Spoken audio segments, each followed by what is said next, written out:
Salam saudara dikasihi Tuhan, puji Tuhan, saudara, sebagaimana Yesus mengajarkan dan memberikan teladan ketika dia di Taman Getsemani, yaitu dia berdoa beberapa kali. Kemudian dia datang kepada murid-muridnya, karena murid-muridnya mengantuk dan berkata, berdoa dan berjaga-jagalah, supaya kamu jangan jatuh dalam pencobaan. Saudara, kerap kali ketika kita ada masalah baru kita berdoa. Padahal firman Tuhan mengatakan doa itu bukan supaya kita disembuhkan, supaya minta berkat. Tapi berdoa itu pun sebelum ada masalah. Doa itu pun ada pencegahan. Buat apa kita sakit minta sembuh, tapi lebih bagus kita tidak sakit, saudara. Sehingga kita melakukan yang lain. Sebab itu Yesus selalu berkata, berdoa dan berjaga-jagalah, supaya kamu jangan jatuh dalam pencobaan. Di dalam doa Bapa kami juga dikatakan, yaitu Bapa kami dan sebagainya, jauhkanlah kami dari pencobaan, lepaskan kami dari si iblis. Itu boleh dipakai terus. Mari kita tunduk kepala kita berdoa terlebih dahulu. Terima kasih Tuhan, Kau memberkati setiap kami, menyucikan setiap kami, biar setiap kami boleh mengerti di akhir zaman ini, pencobaan, kesulitan, peperangan begitu terjadi. Itu tanda supaya kami belajar untuk berdoa dan berjaga-jaga, memberkati umat-Mu dimanapun mereka berada. Yang punya masalah persoalan tantangan, Kau berikan kekuatan, hikmat, jalan keluar, dan kemenangan. Di dalam nama Tuhan Yesus, haleluya, amin.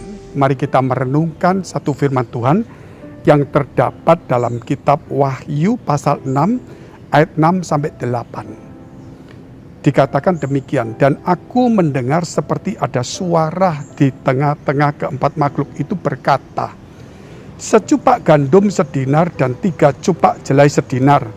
Tetapi janganlah rusakkan minyak dan anggur itu.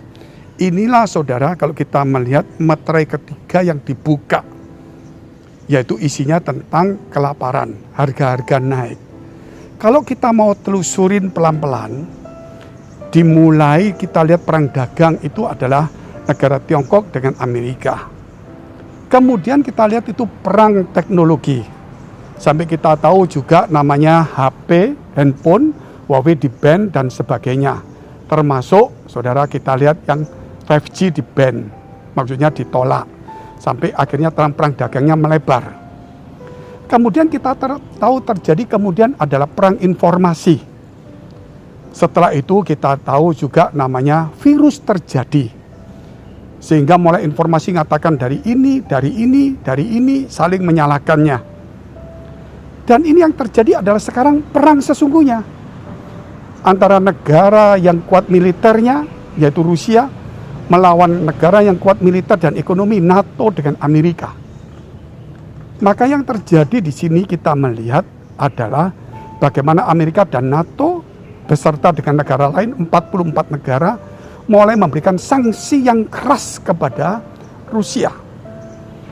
Maka Rusia juga mengambil keputusan akan perang dagang. Nah, kalau perang dagang kita melihat apa yang terjadi, yaitu pupuk itu dikuasai oleh Rusia. Sehingga akhirnya pupuk itu sudah tidak lagi didistribusikan karena 200 item punyanya Rusia tidak akan dikirim ke negara-negara yang seperti itu, tidak ada ekspor. Nah, kalau pupuk tidak ada berarti saudara sawit juga butuh pupuk. Terus yang lain-lain juga butuh pupuk, makanan, beras juga butuh pupuk, saudara. Nah, pupuk juga butuh gas. Nah, kalau kita bicara gas itu, maka kita tahu bahwa Rusia itu punya gas, punya minyak bumi, 16% dari volume dunia. Akhirnya, saudara, kita melihat kemudian, dia mulai juga gasnya ini akan dikurangi sehingga harga gas naik. Dan Eropa dan Amerika itu banyak namanya tanaman-tanaman yang pakai rumah-rumah dari kaca ataupun dari plastik yang butuhkan gas dan butuhkan pupuk. Inilah yang kemudian kalau kita melihat menjadi harga mahal. Belum minyak bumi di Eropa dari 1 euro menjadi 2 euro. Dan di Amerika, saudara, kita sudah tahu sekarang sudah $1,5 sampai $2. Dan kemudian Rusia berkata, kalau kamu sanksi aku berarti perang dagang. Perang dagang pertama, Tiongkok sama Amerika, orang tahu banyak orang berkata dimenangkan Tiongkok. Ekonomi Amerika agak terketeter, apalagi dengan inflasi sekarang 7,5 bahkan 10 lebih. Apalagi perang dagang dengan Rusia, di mana Amerika sekarang sudah mulai minyaknya itu dia mulai sanksi ke Rusia, sehingga minyak di sana mahal. Akhirnya kalau kita melihat gandum itu juga dari Rusia, uranium dari Rusia. Amerika membutuhkan listrik itu dari tenaga nuklir yang membutuhkan bahan bakunya daripada uranium. Kalau ditahan berbahaya. Inilah nanti akan menjurus harga pangan akan mahal, ya kalau mahal bisa dibeli. Tetapi kalau pupuk tidak ada, apalagi di Aceh Iskandar Muda, pabrik pupuk tutup karena terlalu mahal. Belum nanti sawit ini juga butuh pupuk dan sebagainya. Inilah nanti yang dikatakan setelah perang itu menjadi perang komoditas, yaitu minyak dan sebagainya. Dan kemudian kita lihat akan perang soal makanan. Inilah yang dikatakan firman Tuhan akan terjadi banyak kelaparan, harga-harga naik semua. Kita lihat ayat 7. Dan ketika anak domba itu membuka meterai yang keempat, aku mendengar suara makhluk yang keempat berkata, mari. Dan aku melihat sesungguhnya ada seekor kuda hijau, kuning, dan orang-orang yang menungganginya bernama Maut dan Kerajaan Maut mengikutinya. Dan kepada mereka diberikan kuasa atas seperempat dari bumi untuk membunuh dengan pedang dan dengan kelaparan dan dengan sampar dan dengan binatang-binatang buas yang di bumi, kerusuhan. Ini yang akan terjadi.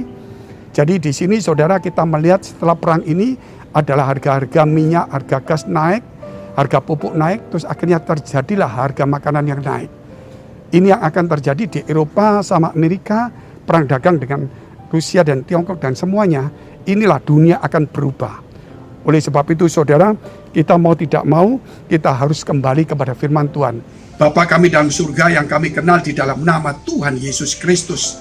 Kami berdoa untuk mereka yang dalam kesulitan, ketakutan, kekhawatiran, dalam peperangan.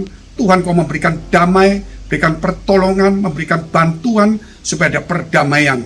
Mari saudara, jikalau engkau dalam pergumulan masa persoalan tantangan, dekapkan kedua tanganmu di dadamu. Jikalau engkau mengalami sakit penyakit, tumpangkan tangan bagian sakit.